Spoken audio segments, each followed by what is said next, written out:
Alright, here's a way late, much needed update on the Logwood wood stove that we installed last October.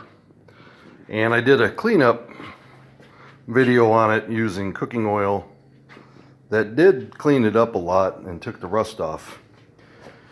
Now this winter we went through about 3 cords of wood, I would say. And you can see pretty much where it's discolored was the rear part of the stove.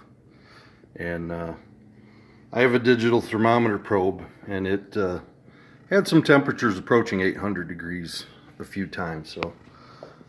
But I can go right back over it with the Scotch-Brite pad and the oil and get it back to where it was. Now the back, you're seeing some junk there because we have a leaky roof. Tried to patch it last year, and this garage was built when we bought the place, and tried to patch it, but it was late October, so the patch probably didn't work really well.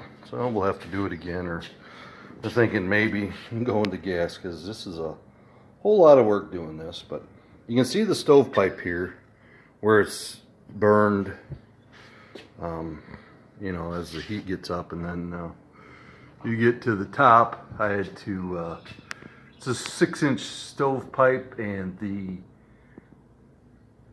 ceiling, whatever you call it, of course I can't remember, was a 8-inch or 9-inch, and I couldn't find an adapter, so we welded one up and made it work. And there was no leaks.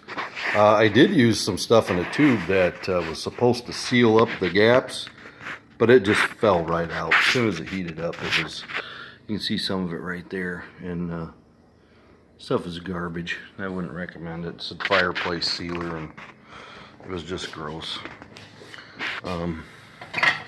We did end up, you can see there's still some junk in there that didn't burn, but I put some fire brick in there, and it seemed to help a little bit. I didn't glue it in, and it didn't go all the way up the walls. That stuff's pretty expensive, but I've come to the conclusion that this garage, it's like 26 by 30, I believe, and it's just a little small, too small of a stove. And we would start with a little propane radiant heater, which may have caused some of the rusting too, because propane will put off water when you're done.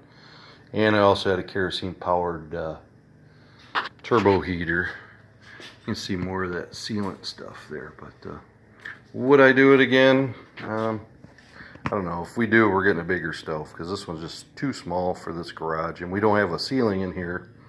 Hopefully we'll rectify that next year. But when it was cooking around 800 degrees, it would warm it up, put a fan behind it, and it worked pretty well.